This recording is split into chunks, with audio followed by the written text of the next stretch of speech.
నమో వెంకటేశాయ.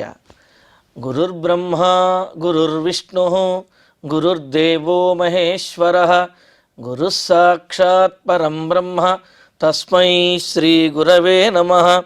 జటిలం చీరవసనం దండకారణ్యవాసినం మునివేషధరం ధ్యాయేత్ అరణ్యే కాండవుత్తమే.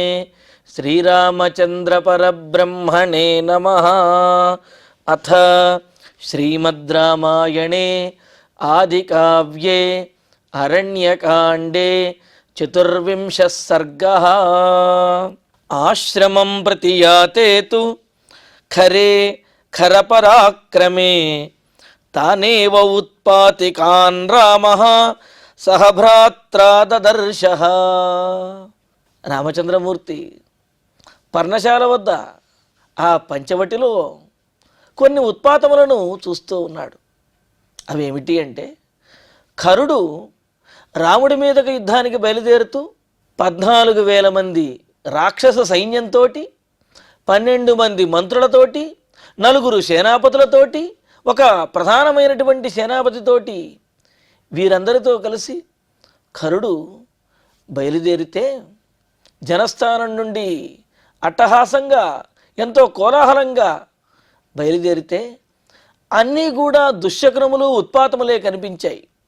అయితే ఆ ఉత్పాతములను ఏమాత్రమూ లెక్క చేయకుండా ఖరుడు మనదే విజయము, అసలు ఇప్పుడు విజయాన్ని పొందుతామా పొందవా అనే సందేహమే అవసరం లేదు, కనిపించేటటువంటి ఉత్పాతముల గురించి ఆలోచించవలసిన అవసరమే లేదు, మనకెప్పుడు పరాజయమే లేదు అని చెప్పి అందరినీ ఉత్సాహపరిచి అక్కడ నుంచి ఆ జనస్థానం నుండి బయలుదేరి రామచంద్రమూర్తి మీదకి యుద్ధానికి బయలుదేరి వచ్చేస్తున్నాడు.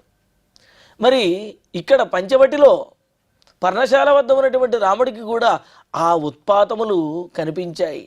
కనిపించేటప్పటికీ ఇంకా ఖరపరాక్రమే ఖరే ఆశ్రమం ప్రతి యాతే, భయంకరమైనటువంటి క్రూరమైనటువంటి పరాక్రమం కలిగిన ఖరుడు ఆశ్రమం దగ్గరికి, అంటే శ్రీరాముడు ఉన్నటువంటి ఆ పంచవటి దగ్గరికి యాతే యుద్ధానికి బయలుదేరి రాగా రామ సహభ్రాత్ర ఔత్పాతికాన్ దదర్శః. రాముడు తన తమ్ముడైనటువంటి లక్ష్మణునితో కలిసి మరి ఆ ఖరుడు బయలుదేరినప్పుడు ఆ జనస్థానంలో కలిగినటువంటి ఉత్పాతములు అశుభశకునములు ఏవైతే ఉన్నాయో అవి వాటిని రామచంద్రమూర్తి చూశాడు. ఆ దుశ్శకునములన్నిటిని కూడా రాముడు చూశాడు. దదర్శ హా అని ఆశ్చర్యాన్ని తెలియజేస్తూ ఉన్నాడు. అంటే ఖరుడికి కలిగినటువంటి దుశ్శకునములు ఉత్పాతములు అంత పెద్దవిగా, అంత తెలిసే విధంగా కలిగినప్పటికీ ఖరుడు మాత్రం వాటిని పట్టించుకోలేదు. మరి దూరంగా ఉన్నటువంటి రామలక్ష్మణులకు కూడా ఆ ఉత్పాతములు కనిపించాయి. కనిపించేటప్పటికీ తానుత్పాతాన్ మహాఘోరాన్ ఉత్థితాన్ రోమహర్షణాన్ ప్రజానామహితాన్ దృష్ట్వా వాక్యం లక్ష్మణమబ్రవీత్. అలా ఖరుడు యుద్ధానికి బయలుదేరినప్పుడు కలిగినటువంటి ఉత్పాతములు, ఆ ఉత్పాతములను ఖరుడు చూచి పట్టించుకోలేదు. కానీ రాముడు దూరంగా ఆ ఉత్పాతములు కలగటం చూచి లక్ష్మణుడితో ఈ విధంగా అంటున్నాడు, మహాఘోరాన్ మిక్కిలి భయంకరమైనటువంటివి, రోమహర్షాన్ ఉత్పాతములు ఆ శకునములు కూడా రోమాంచితమయ్యే విధంగా, ఒళ్ళు గగ్గురు పరిచే విధంగా ఉన్నటువంటివి, ప్రజానాం అహితాన్ ఎక్కడైతే ఈ ఉత్పాతములు కనిపించాయో అక్కడ ఉన్నటువంటి జీవులకు ప్రజలకు కూడా ఎంతో హానికరమైనటువంటివి, కీడును సూచించేటటువంటివి అయిన తానుత్పాతాన్ దృష్ట్వా ఆ దుశ్శకునములను సూచినటువంటి రాముడు లక్ష్మణునితోటి ఈ విధంగా అంటూ ఉన్నాడు, ఇమాన్ పశ్య మహాబాహో సర్వభూతాపహారిణః సముద్ధితాన్ మహోత్పాతాన్ సంహర్తుం సర్వరాక్షసాన్. లక్ష్మణ, అదిగోనయ్యా దూరంగా ఉత్పాతములు కనిపిస్తూ ఉన్నాయి. ఇవన్నీ చూస్తూ ఉంటే ఏమనిపిస్తోంది తెలుసా? మహాబాహో, గొప్ప బాహుబల పరాక్రమ సంపన్నుడు అయినటువంటి ఓ లక్ష్మణ, సర్వభూతాపహారిణః సమస్తమైనటువంటి ప్రాణులకు కూడా హానిని చేకూర్చేటటువంటివి, కీడును సూచించేటటువంటివి, వినాశనాన్ని సూచించేటటువంటి అదిగో కనిపిస్తున్నటువంటి ఆ ఉత్పాతములు ఏవైతే ఉన్నాయో ఆ ఉత్పాతములను చూస్తే ఏమనిపిస్తున్నదో తెలుసా? సర్వరాక్షసాన్ సంహర్తుం, సమస్తమైనటువంటి రాక్షసులని కూడా వధించడానికి కలిగినటువంటి సముద్ధితాన్, సిద్ధమైనటువంటి ఇమాన్ మహోత్పాతాన్ దృశ్య, ఇదిగో ఆ కనిపిస్తున్నటువంటి ఆ గొప్ప ఉత్పాతములను పశ్య పశ్య చూడవయ్యా అని చెప్పి అంటున్నాడు. అంటే ఏమిటి?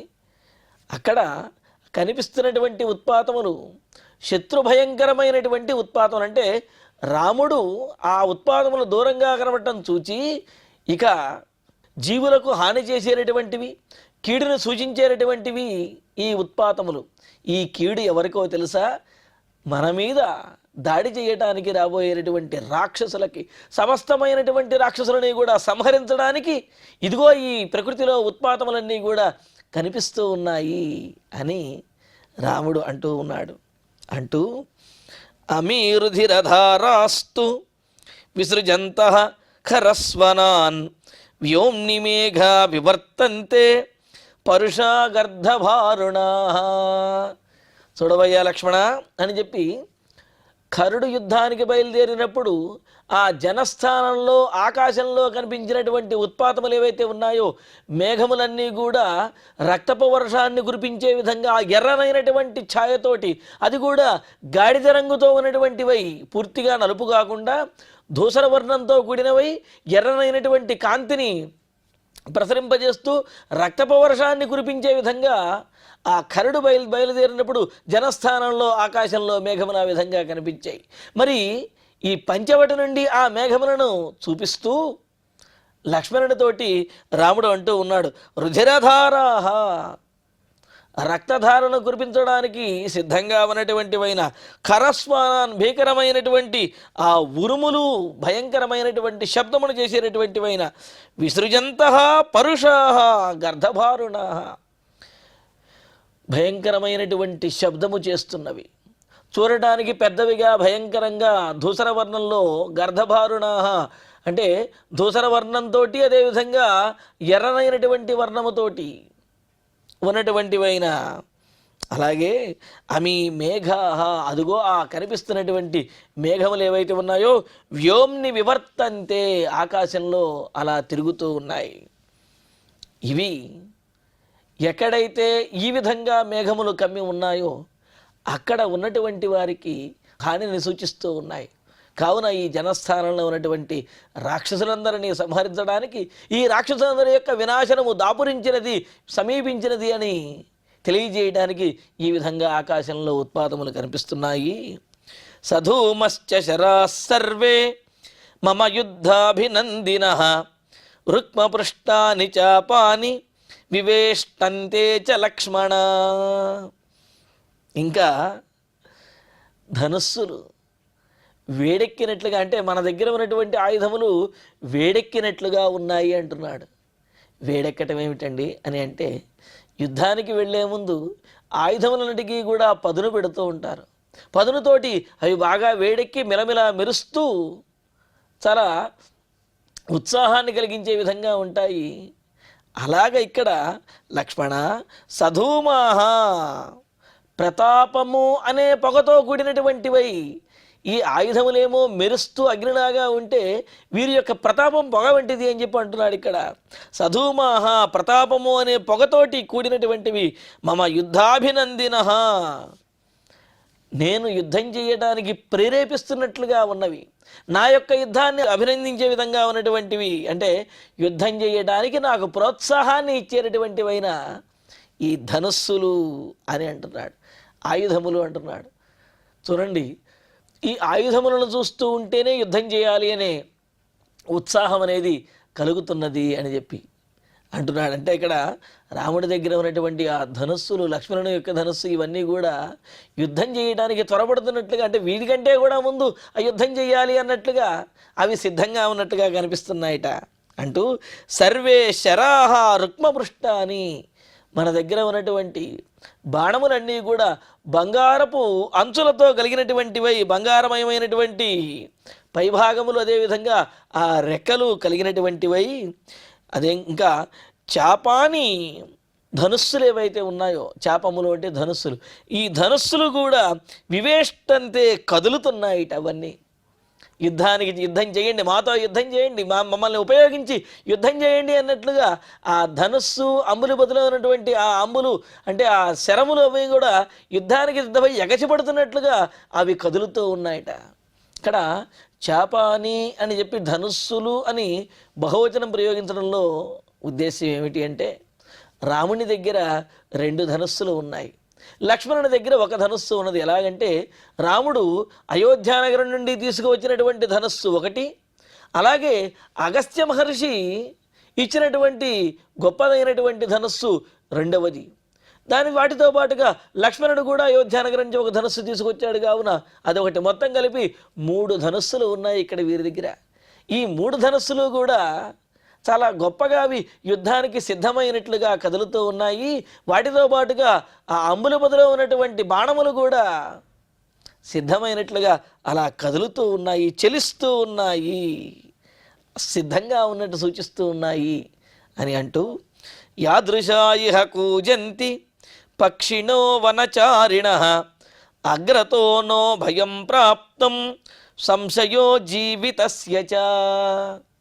ఈ శ్లోకానికి 2 అర్థాలు ఉన్నాయి విశేషంగా. చూడండి, కనిపిస్తున్నటువంటి ఉత్పాతములను కనుక చూచినట్లయితే, పరికించినట్లయితే, ఆలోచించినట్లయితే, ఇహ వనచారిణ, ఇక్కడ వనంలో తిరిగేటటువంటి పక్షులు, మిగతా జంతువులు ఇవన్నీ కూడా యాదృశాహ కూజంతి, ఎటువంటి కూతలనైతే కూస్తూ ఉన్నాయో ఆ కూతలన్నింటినీ కనుక పరిశీలించినట్లయితే, అగ్రతః నహ భయం ప్రాప్తం, అగ్రతః ఇక ముందు ముందు రాబోయే కాలంలో, నహ మనకు భయం ప్రాప్తం, ఏదో భయం కలగబోతున్నది, మనకేదో ప్రమాదం జరగబోతున్నది అనే విషయాన్ని సూచిస్తున్నాయి. ఇక్కడ ఉన్నటువంటి పక్షులు, మృగములు ఇవన్నీ కూడా వాటి యొక్క కూతల ద్వారా ఏం సూచిస్తున్నాయి అంటే, రాబోయేటటువంటి కీడుని, భయాన్ని సూచిస్తున్నట్లుగా ఉన్నాయి అని అన్నారు.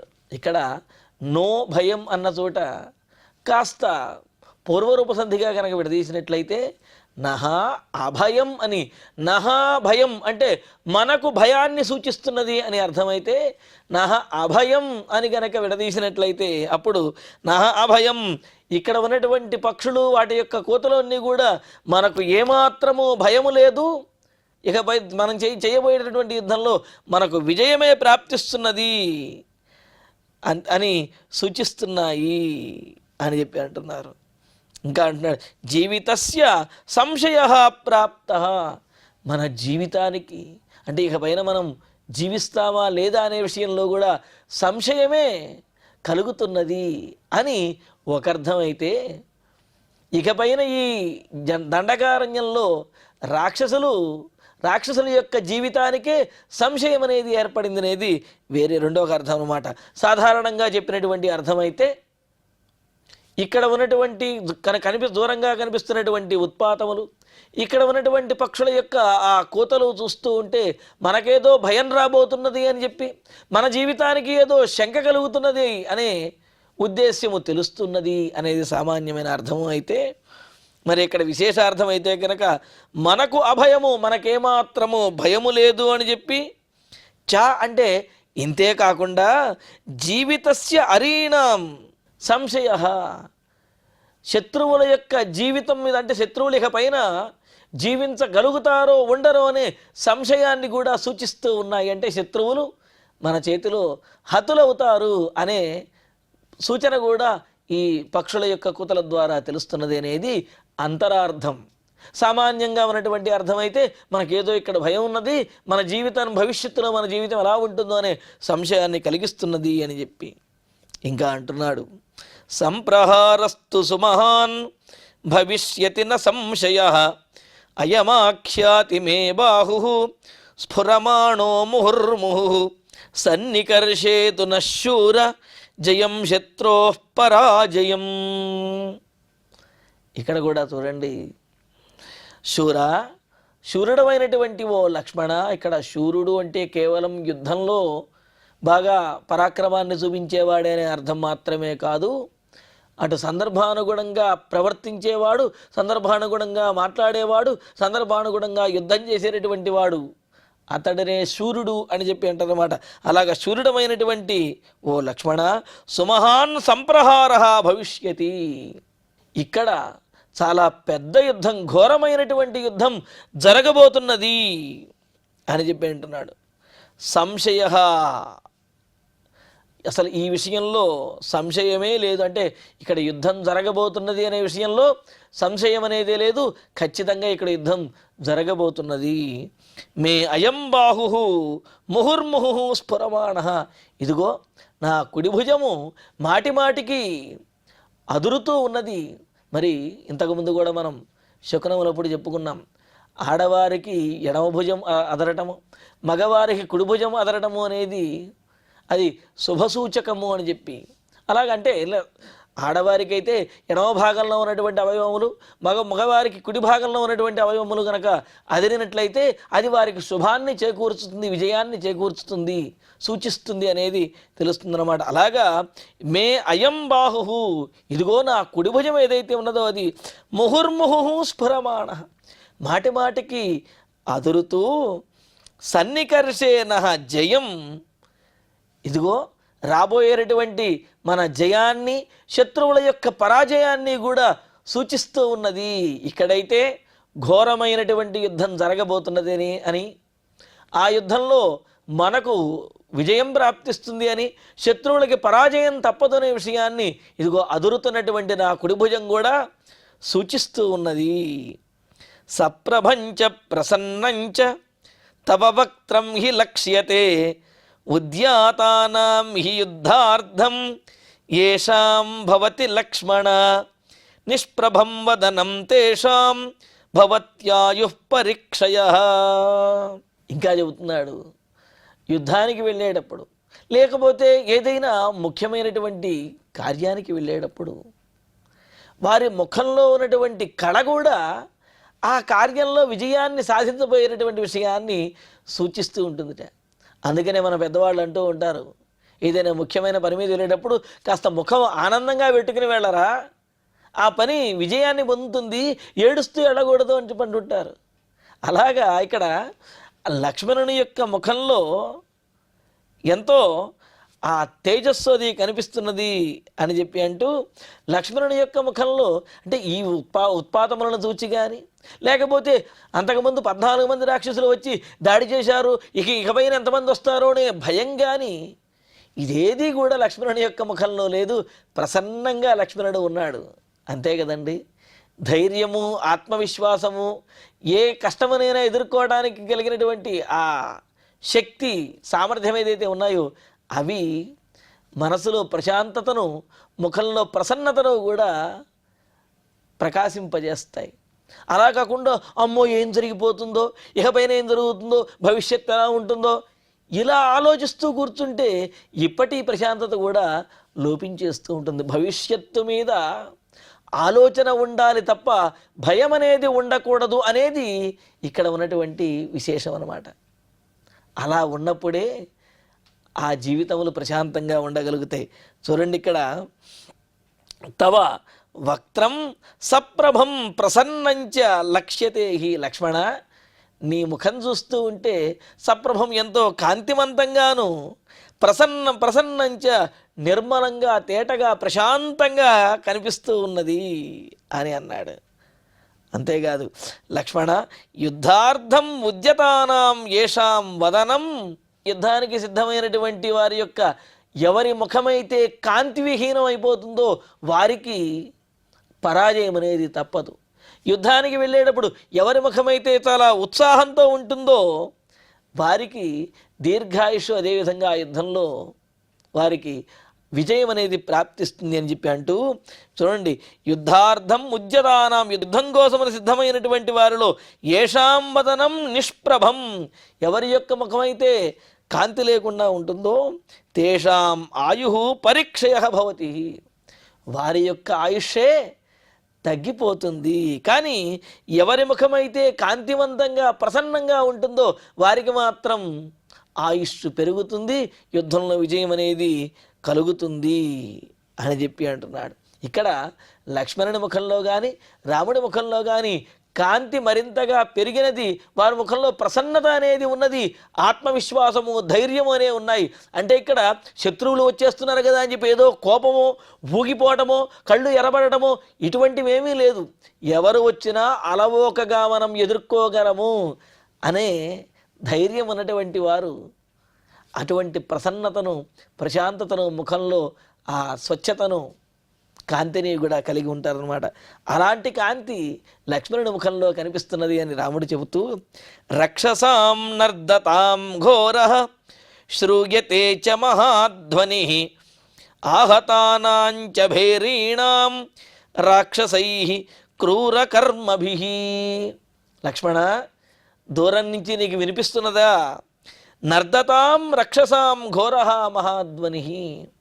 అరుస్తున్నటువంటి రాక్షసుల యొక్క ఘోరమైన భయంకరమైనటువంటి పెద్ద ధ్వని, వారు చేస్తున్నటువంటి ఆ అట్టహాసము, ఆ కేకలు, ఆ ధ్వని క్రూరకర్మభి రాక్షసై ఆహతానాం భైరీణాం ఘోర ధ్వని.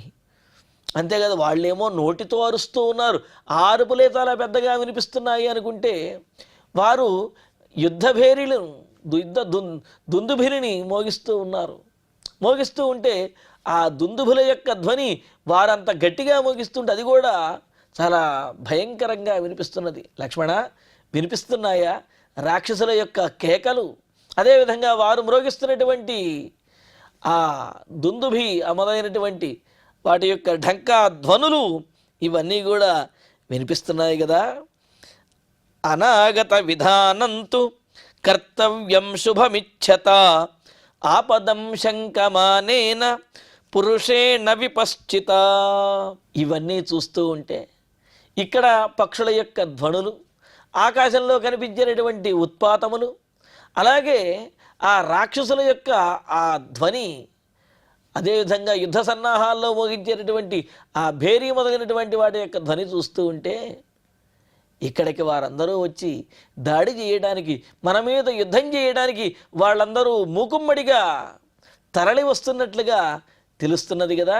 ఆ ధ్వని నీకు వినిపిస్తున్నదా అని అంటూ, సరే ఇలాగా ఆపద మన మీదకి వస్తున్నది, ఏదో అపాయం అనేది మన మీదకి వస్తున్నది అని అనుమానం కలిగినప్పుడు వివేకవంతులు, తెలివైన వాళ్ళు ఆ ఆపద నుండి తమ వారిని కాపాడుకోవడానికి ఏం చెయ్యాలో ఆ పని ముందు చెయ్యాలి అనే విషయాన్ని గుర్తు చేస్తూ, ఆపదం శంకమానేనా, ఆపదల గురించి, ఆపదలు వస్తున్నాయి అని చెప్పి తెలిసినప్పుడు, ఆ శంక, ఆపద కలుగుతుందనే శంక కలిగినప్పుడు శుభం ఇచ్చత. ఇక్కడ చూడండి, శుభమును కోరుకునేవాళ్ళు, లేకపోతే ఆ ఆపదల నుండి తప్పించుకోవాలి అని అనుకునేవారు ఎవరైనా సరే విపశ్చిత, వివేకవంతులైనటువంటి వారు, విపశ్చిత వివేకవంతులైనటువంటి వారి చేత పురుషేణ అనాగత విధానం, అంటే శ్రేయస్సును కోరుకునేటటువంటి పురుషుడు ఎవరైనా సరే చేయవలసినటువంటి కర్తవ్యాన్ని ఆలోచించాలి తప్ప, అమ్మమ్మో ఆపద వచ్చేస్తుంది, అమ్మమ్మో వాళ్ళు దాడి చేసేస్తున్నారు, అమ్మో ఏమైపోతుందో అని భయపడటం కాదు. వివేకవంతులైనటువంటి వాడు రాబోయేటటువంటి ఆపదను ఊహించి ఆ ఆపద నుండి బయటపడేటువంటి విధానం ఏదైతే ఉన్నదో, ఉపాయం ఏదైతే ఉన్నదో ఆ ఉపాయాన్ని ముందు ఆలోచించాలి. అనాగత విధానం అంటే రాబోయేటటువంటి ఆపదను ఊహించుకుని దానికి ప్రతిక్రియగా, దానిని తప్పించుకోవడానికి, దానిని ఆపడానికి, దాని నుండి రక్షించబడటానికి చేయవలసినటువంటి కర్తవ్యం, ఏ పని చెయ్యాలో దానిని తప్పనిసరిగా చేయవలసి ఉన్నది. ఇదే వివేకవంతుల యొక్క లక్షణము. అంతే తప్ప ఆపదలు వస్తున్నాయని భయపడుతూ కూర్చుంటే ఎవరో కూడా రక్షించరు. ఆపదలలో ఆలోచించి ఆపద నుండి బయటపడేటువంటి మార్గాన్ని ముందుగానే ఏర్పరచుకునే వాళ్ళు ఎవరైతే ఉన్నారో వారే వివేకవంతులు. కావున మనం ఇప్పుడు రక్షణకు సంబంధించినటువంటి వ్యవహారాన్ని, ముఖ్యంగా సీతాదేవి ఉన్నది, ఆమెను రక్షించేటటువంటి విధానం ఏదైతే ఉన్నదో ఆ రక్షణకు సంబంధించినటువంటి దాన్ని ఆలోచిద్దాము అని చెప్పి అంటూ, తస్మాత్ గృహీత్వా వైదేహీం శరపాణిర్ధనుర్ధరః గుహామాశ్రయ శైలస్య దుర్గాం పాదపసంకులాం. ఇంకా లక్ష్మణుడితో చెబుతున్నాడు, యుద్ధం అనేది జరగబోతున్నది, అది కూడా సామాన్యమైన యుద్ధం కాదు, రాక్షసులందరూ కూడా కలిసి మూకుమ్మడిగా మన మీద దాడి చేయబోతూ ఉన్నారు, అటువంటి ఉత్పాతములు కనిపిస్తున్నాయి. ఈ విధంగా ఆపద సంభవిస్తూ ఉన్నప్పుడు ఆ ఆపద నుండి మన వారిని మనం కాపాడుకోవలసినటువంటి ఉపాయాన్ని ఆలోచించడం వివేకవంతుల యొక్క లక్షణం. ఆ పని మనం ముందు చేద్దామని చెప్పి సీతాదేవిని రక్షించడానికి కావలసినటువంటి ఏర్పాటుని రామచంద్రమూర్తి చేస్తూ ఉన్నాడు. మరి చేసినటువంటి ఏర్పాటు ఏమిటి, రాముడు ఏ విధంగా వారితో యుద్ధం చేశాడు, ఆ విశేషములన్నింటినీ కూడా తరువాతి ప్రవచనాలు తెలుసుకుందాము. ఇక ఇప్పుడు శ్లోకాలను పారాయణ చేసుకుందాము.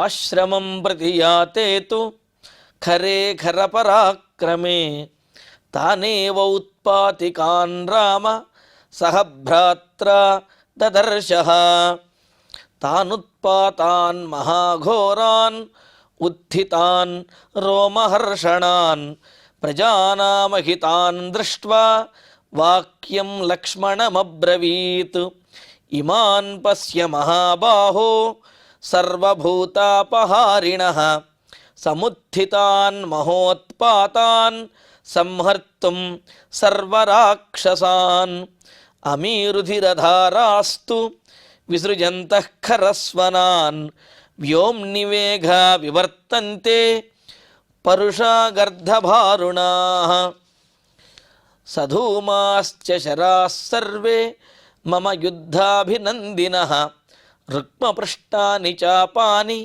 వివేష్టంతే చ లక్ష్మణ యాదృశా ఇహ కూజంతి పక్షిణో వనచారిణః అగ్రతో నో భయం ప్రాప్తం సంశయో జీవితస్య చ సంప్రహారస్తు సుమహాన్ భవిష్యతి న సంశయః అయమాఖ్యాతి మే బాహుః స్ఫురమాణో ముహుర్ముహుః సన్నికర్షేతు నః శూర జయం శత్రోః పరాజయం సప్రభంచ ప్రసన్నంచ తవ వక్త్రం హి లక్ష్యతే ఉద్యతానాం హి యుద్ధార్థం యేషాం భవతి లక్ష్మణ నిష్ప్రభం వదనం తేషాం భవత్యాయుః పరీక్షయః రక్షసాం నర్దతాం ఘోరః శ్రూయతే చ మహాధ్వనిః ఆహతానాం చ భేరీణాం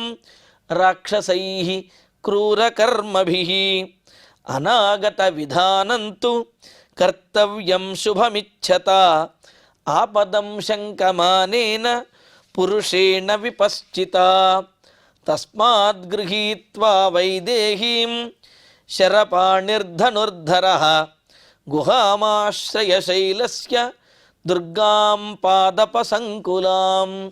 ఇత్యార్షే శ్రీమద్ రామాయణే ఆదికావ్యే అరణ్యకాండే చతుర్వింశే సర్గే 12 శ్లోకాః. చక్కగా శ్లోకపారాయణ చేసుకున్నాము. ఇక ఇప్పుడు క్షమాప్రార్థన మంగళాంతంగా ఈ కార్యక్రమాన్ని పరిపూర్ణం చేసుకుందాం. యదక్షరపదభ్రష్టం మాత్రాహీనంతు యద్భవేత్ తత్సర్వం క్షమ్యతాం దేవ నారాయణ నమోస్తుతే. కాయేన వాచా మనసేంద్రియైర్వా బుద్ధ్యాత్మనా వా ప్రకృతే స్వభావాత్ కరోమి యద్యత్ సకలం వరస్మై నారాయణాయేతి సమర్పయామి. శ్రియః కాంతాయ కళ్యాణ నిధయే నిధయేర్ధినాం శ్రీవేంకట నివాసాయ శ్రీనివాసాయ మంగళం.